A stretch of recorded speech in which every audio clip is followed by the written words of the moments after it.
और अगर तुम दोनों यहां से चले गए ना तो मेरा घर एक खामोश कब्र की तरह रह जाएगा।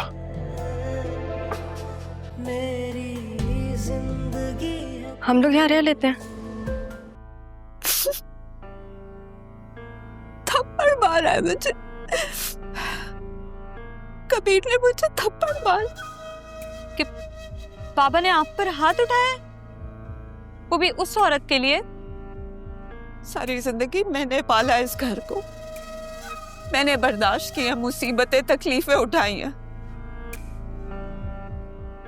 और अब वो मेरे सामने मेरे घर में मेरी सौतन वापस ले आया। लेकिन अम्मी वो कहाँ से आ गई हैं? मुझे नहीं पता कहाँ से आई है, कहाँ से ढूंढ के लाया मेरी जिंदगी अजाब बनाने के लिए। मैं नहीं बर्दाश्त करूंगी उसे इस घर में।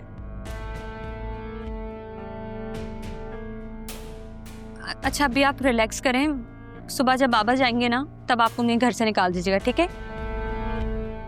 आसान होगा? पता नहीं, लेकिन बर्दाश्त तो वो लोग मुझसे भी नहीं होते। लेकिन सुबह देखते हैं। वैसे मेरी बड़ी ख्वाहिश थी कि मैं अपनी सौतेली बहन देखूं। मैंने देख ली है, लेकिन इसका ये मतलब नहीं है कि वो हमारे घर में आके कब्जा कर ले। निकाल देंगे आप अभी रोई नहीं, चुप हो जाए। नहीं रो रही।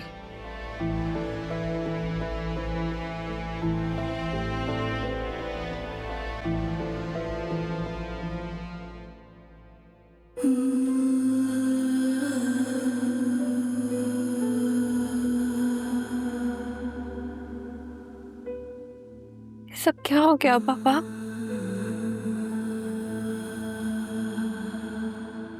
किस्मत भी अजीब शहर, एक साथ गम और खुशी देकर कैसे इंसान के हौसलों को आजमाती है।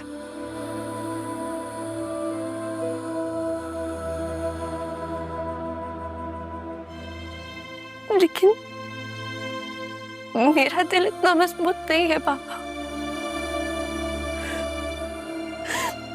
ना ही मुझ पे इतना हौसला है कि ऐसे इम्तिहान दे सकूं।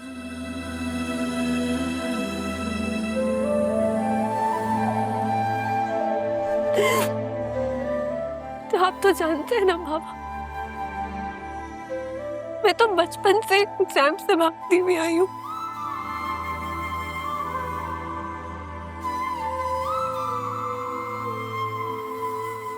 तो और रहा भी घर छोड़कर चली गई।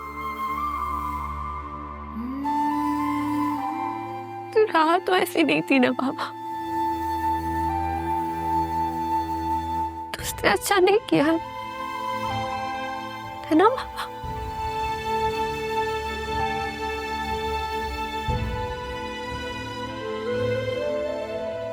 शायद इसी बात का गम लेकर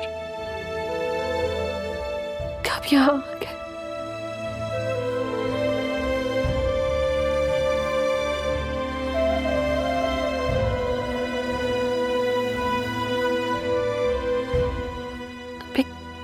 अभी कुछ देर में ना आपकी सर्जरी है, फिर आप बिल्कुल ठीक हो जाएंगे बाबा। डॉक्टर ने भी कहा है कि आप भी घर जा सकेंगे बाबा।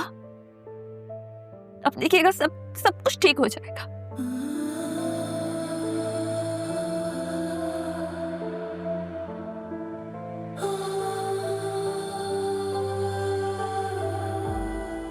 आपके लिए बेटियों की दुआएं अल्लाह जल्द कबूल करते।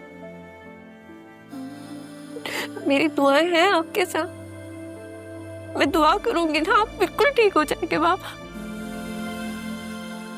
ठीक हो जाएंगे, सब ठीक हो जाएगा। बस अपने हौसले और हिम्मत से काम लेना है।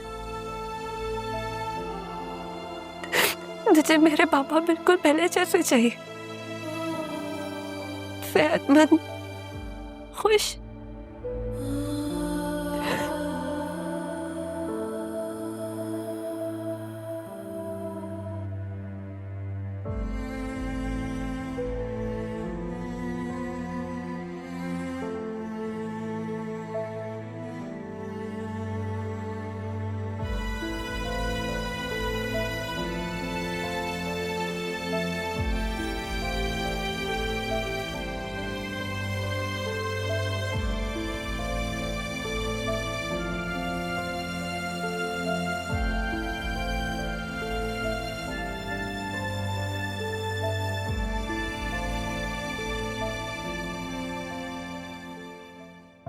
मैं जॉब कर लूंगी अम्मी, बस कुछ ना कुछ करके हमें यहाँ से निकलना होगा।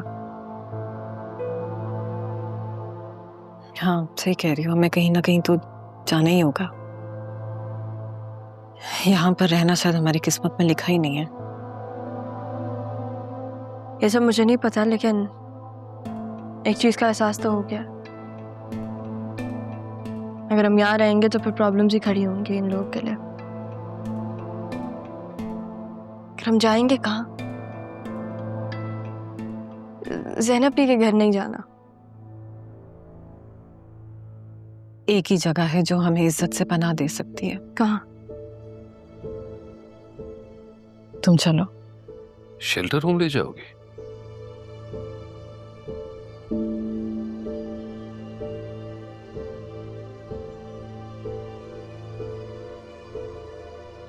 नहीं तारा, सारी जिंदगी तुमने वहां गुजारी, अब मेरी बेटी को भी ले जाना चाहती हो?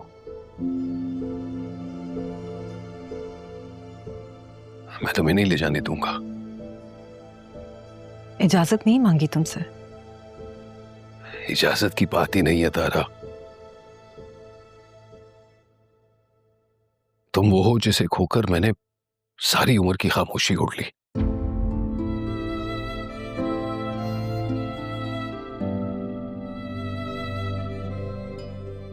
और बेटा, मैं तुमसे भी बहुत शर्मिंदा हूं। मैंने अपनी खामियों के हाथों तुम्हें खो दिया, लेकिन ये घर तुम्हारा भी उतना ही है जितना सित्रा का है। मैं तुम्हें बेघरी का वारिस नहीं होने दे सकता। वारिस? मेरे नाम के सामने तो आपका नाम भी नहीं जुड़ा हुआ। अगर ऐसी बात है बेटा, तो ये छत, ये नाम, ये बाप, सब कुछ तुम्हारे कदमों में रख देता हूं। नहीं प्लीज, ऐसा नहीं करें। बेटा, इतने सालों मैंने बस एक ही दुआ की है कि एक बार मैं अपनी बीवी और बेटी से मिल सकूं। मिल लिया? हो गई तसल्ली? अब हमारा यहाँ पर रहने का कोई जवाब नहीं है। और यहाँ पर आकर एक बात तो मुझे समझ में आ गई है कि इस घर पे तुम्हारा कोई इख्तियार नहीं है, बल्कि तुम्हारी बीवी का है। मैं किसी और का एहसान नहीं लेना चाहती।